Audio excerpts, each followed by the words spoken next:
gentlemen, good morning, good afternoon, good evening. I am your host, Data T, and this is my channel, The Good Guys. Guys, today's story comes out of Missoula, Montana. I have never ever heard of Missoula, Montana, but today is the first. And what happened, according to this title, says here a man fatally shot during attempted Missoula home invasion.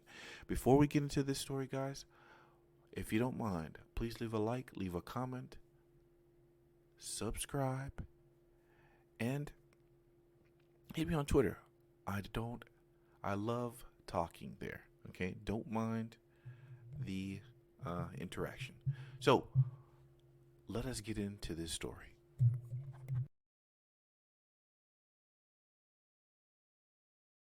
The Missoula Police Department responded to a call to the 300 block of Brook Street where a man had been shot multiple times after attempting to enter a home.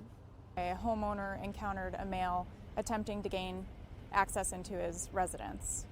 The homeowner gave multiple warnings, advising the male to stop. The male continued to enter the residence, broke through his screen door, the front entrance, where he gained entrance into the residence. The homeowner then shot him multiple times. Once officers were on scene, they began life-saving measures. Medical arrived on scene and continued life-saving measures. Then they transported him to a local hospital where later he was pronounced deceased. Guys, I want you to also think about this. We've covered home invasions before, but it's always fascinating that the victim is using more restraint than the criminal. This always fascinates me because I'm the type of person, and I say this, in jest, I guess, but if somebody's coming through my door, I know enough that if he's really or she was really trying to break down my door and come and hurt me, as soon as he makes it through, I am going to empty the magazine and have another on standby, just in case. Okay, but that's not what this homeowner did. According to the police officer, what she's saying here, she's saying that he went through the screen door, went through the door, and the homeowner gave him instructions saying, don't do this, warned him. Look at how the homeowner, look at how, in some cases, guys, do you believe this? In some cases, you have a duty to retreat.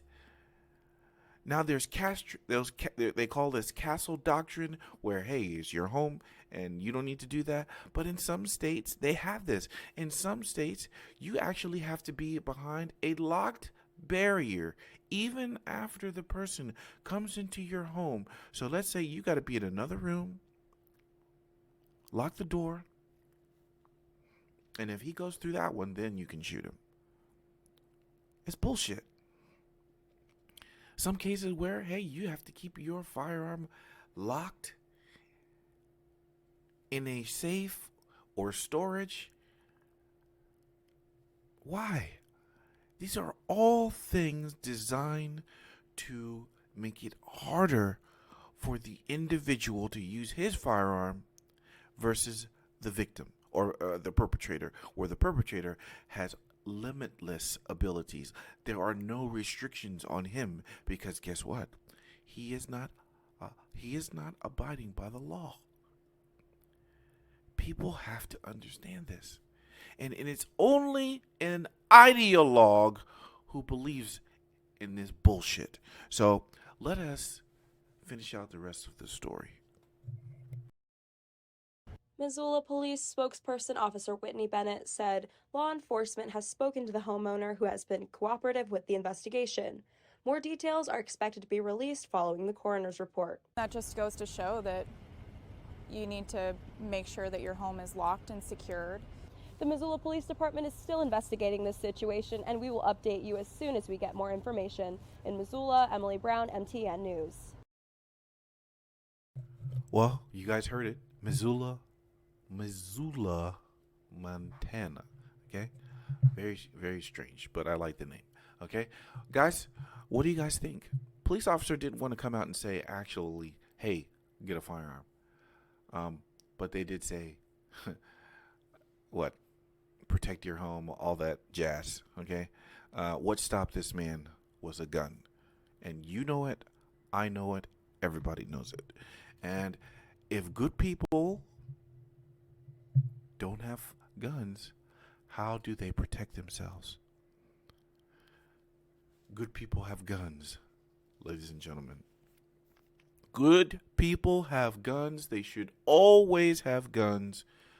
And if good people do nothing, there will be no good guys.